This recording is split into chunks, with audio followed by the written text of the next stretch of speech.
आज हम the lucky one film के बारे में जानेंगे। The lucky one film start होती है। पहले सीन में हमें जंग का मैदान दिखाई देता है जो कि इराक में होता है और मिलिट्री को दिखाया जाता है। यूएस मिलिट्री को दिखाया जाता है। फिल्म में मेन कैरेक्टर लोगन बैठा हुआ दिखाई देता है। वो देखता है कि सामने ज़मीन पर पड़ी एक तस्वीर है जो उसे नज़र आती है। ये इसी जगह पड़ी होती है जहाँ एक दिन पहले इन्हीं का एक साथी इनकी जान बचाते हुए मारा गया। ये जाकर उस तस्वीर को उठा लेता है और साफ करके देखने लगता है। ये एक लड़की की तस्वीर होती है। इसी दौरान एक बम आकर बिल्कुल वहाँ पे ब्लास्ट होता है जहाँ से लोगन उठ के आया होता है।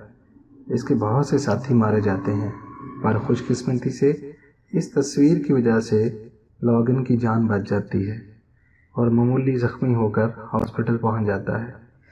फिर तस्वीर को देखते हुए सोचता है ये कौन हो सकती है।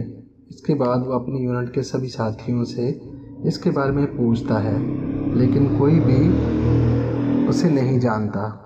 फिर फिल्म को 8 महीने आगे दिखाया जाता है। लोगन वापस अपने घर जाता है। वो कोलोराडो अमेरिका का रहने वाला होता है और अपनी बहन के साथ रहता है। कुछ दिन अपनी बहन के साथ रहता है लेकिन हर वक्त किसी सोच में गुम होता है और परेशान रहता है। वो इसी तस्वीर वाली लड़की के बारे में सोचता रहता है और ख़ुद से वादा करता है कि उसे ढूंढूंगा और अपने साथी की मौत के बारे में बताऊंगा।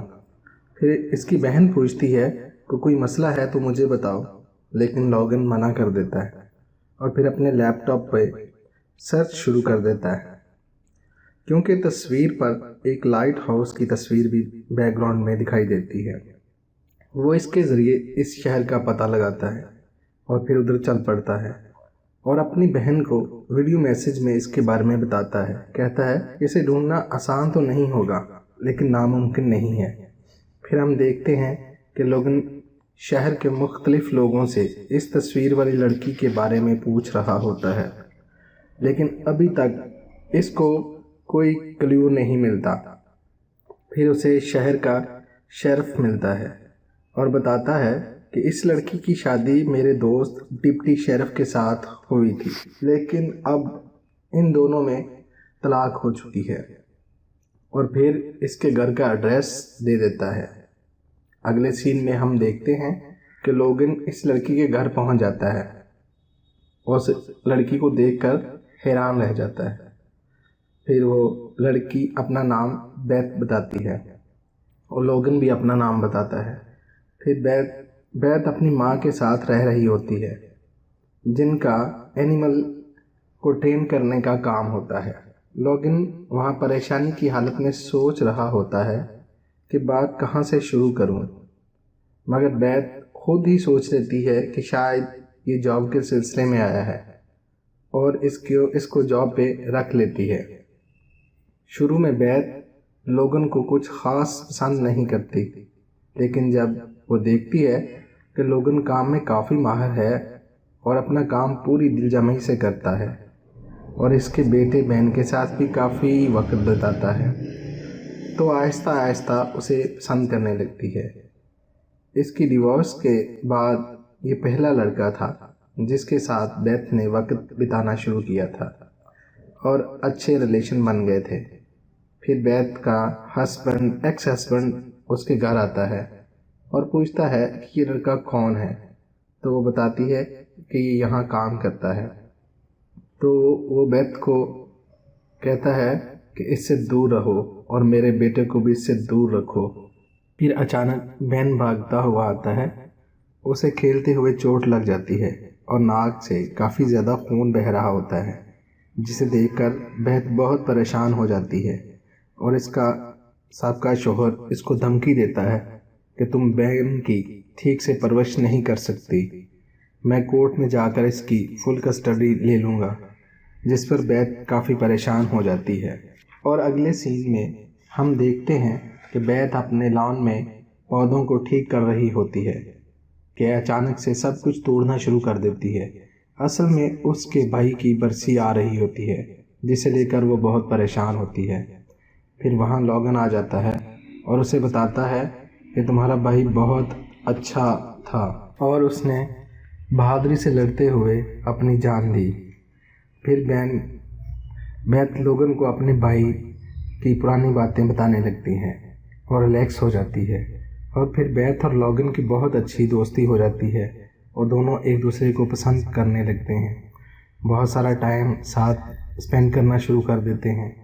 अगले सीन में हम देखते हैं कि बेथ का हस्बैंड इसके घर आता है और उसे बताता है कि ये लड़का तुम्हें स्टैग कर रहा है, शहर में बहुत से लोगों से तुम्हारे बारे में पूछता रहा है, इसके पास तुम्हारी तस्वीर भी थी। जिसे सुनकर बेथ परेशान हो जाती है और लोग सोचती है कि लोगन उसे धोखा दे रहा है और उससे दूर हो जाती है। हालांकि सब उसे समझाते हैं कि इसमें लोगन का क्या कसूर है, तुम्हारा भाई तो जंग में लड़ते हुए मारा गया। फिर अगले सीन में हम देखते हैं कि लोगन बाज़ार से कुछ सामान लेकर आ रहा होता है और उसका कुत्ता भी इसके साथ होता है कि सामने से बेथ का एक्स हस्बैंड आ जाता है और लोगन पर चीखना चलाना शुरू कर देता है। फिर पिस्टल निकाल कर लोगन पर तान लेता है। लोगन एकदम से इसे पिस्टल छीन लेता है और इसके साथी को दे देता है और वहाँ से चला जाता है। अगले सीन में हम देखते हैं कि बेथ का एक्स हस्बैंड फिर बेथ के घर आता है और कहता है कि हम फिर से शादी कर लेते हैं और एक साथ मिलकर रहना शुरू कर देते हैं, जिस पर बेथ मना कर देती है। तो इसका एक्स हस्बैंड उसे बहन को लेने की धमकी देता है, जिस पर इनकी लड़ाई हो जाती है, जिसे बेन सुनकर बाहर नदी की तरफ भागता है और ट्री हाउस की तरफ जाता है और नदी के ऊपर बने हुए रस्सी के पुल पर चढ़ जाता है।